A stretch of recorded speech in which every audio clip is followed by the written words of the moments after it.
Memang di mihrab, di dekat mihrab ada satu orang yang lagi sujud. Dan lama sekali sujudnya. Saya pun datang mendekati orang tersebut, kemudian saya coba dengarkan. Dia ngomong apa orang ini? Gitu.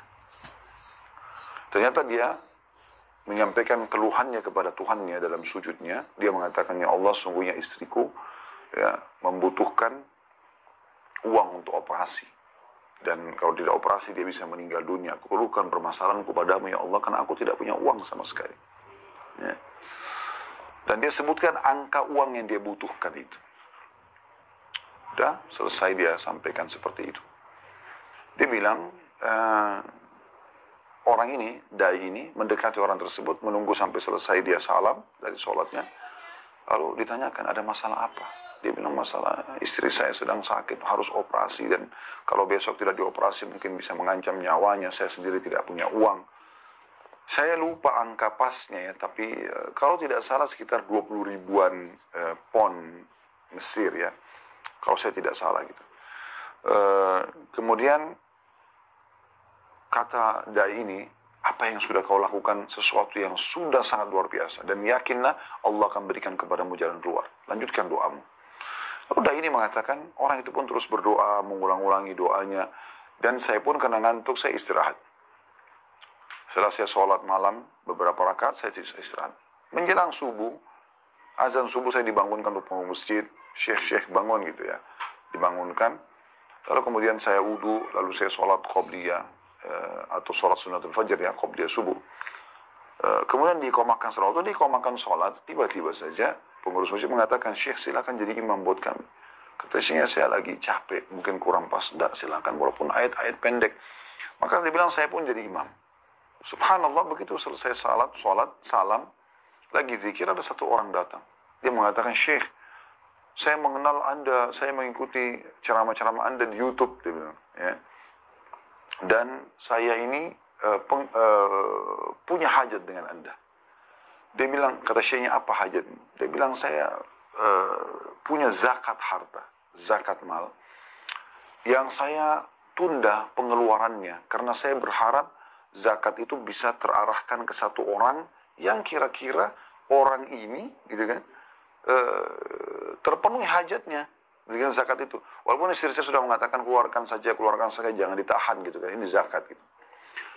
Lalu kata Syekhnya, berapa uang yang kau mau keluarkan? Dia sebutkan, ya jumlahnya seperti jumlah yang dibutuhkan oleh orang yang semalam nangis-nangis itu. Kata Syekhnya, subhanallah, baik tunggu sebentar. Syekhnya lihat kiri kanan, cari mana orang yang semalam sholat, ternyata ada di ujung shaf pertama.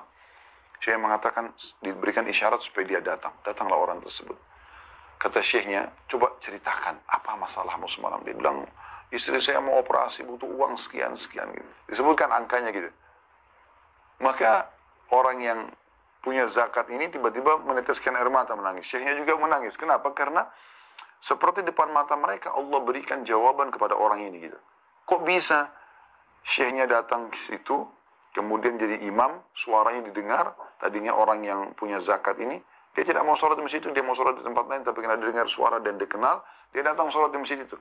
Kemudian dia menyebutkan hajatnya punya zakat, lalu kemudian ada orang di situ yang membutuhkannya.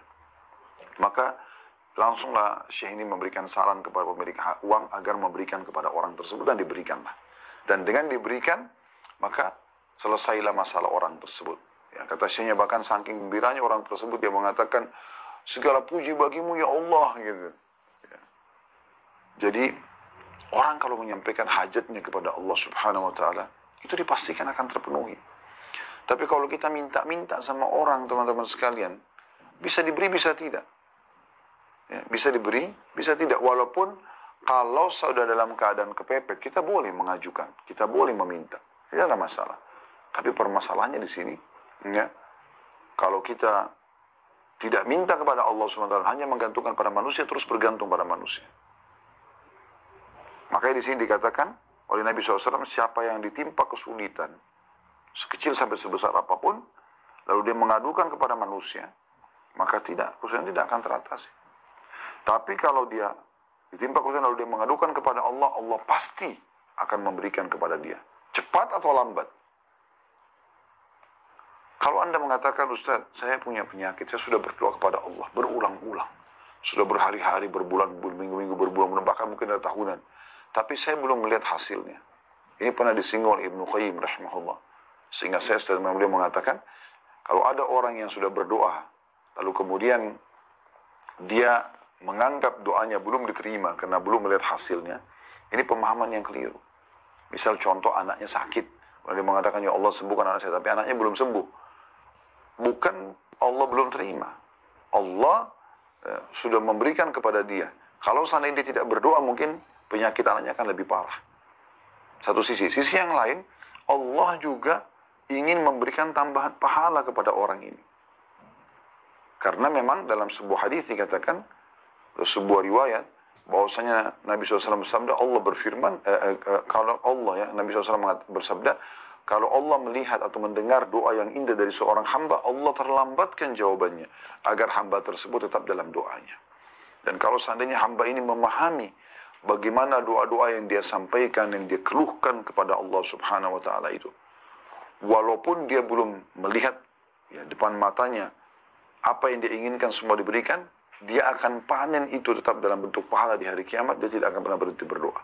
Dalam sebuah riwayat juga disebutkan bahwasanya nanti pada hari kiamat ada orang-orang yang datang lalu diberikan pahala bergunung-gunung. Mereka pun bertanya-tanya, pahala dari mana nih?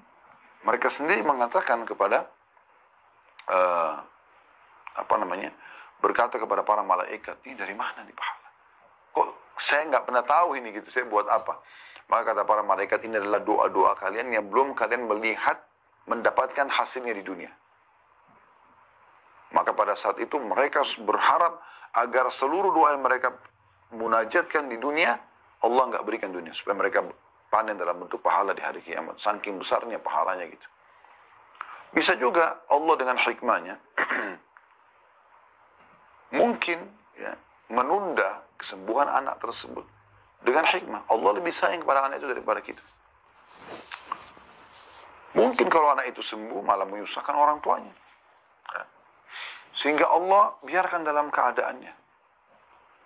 Jadi banyak sekali hikmah yang bisa kita ambil. Sudah menjadi sunnatullah. Sistem Allah ciptakan. Orang yang beriman pada Allah, yang menggantungkan nasibnya pada Allah, Allah akan berikan. Orang yang kufur kepada Allah, Allah akan binasakan. Itu sudah menjadi sunnatullah. Sistem terlalu banyak manusia sebelum kita yang Allah jadikan sebagai contoh. Ada Fir'aun di zaman Nabi Musa AS, ada Namrud di zaman Ibrahim AS. Banyak sekali gitu. Banyak sekali. Subhanakallahumma wa bihamdika, asyhadu an la ilaha illa anta astaghfiruka wa atubu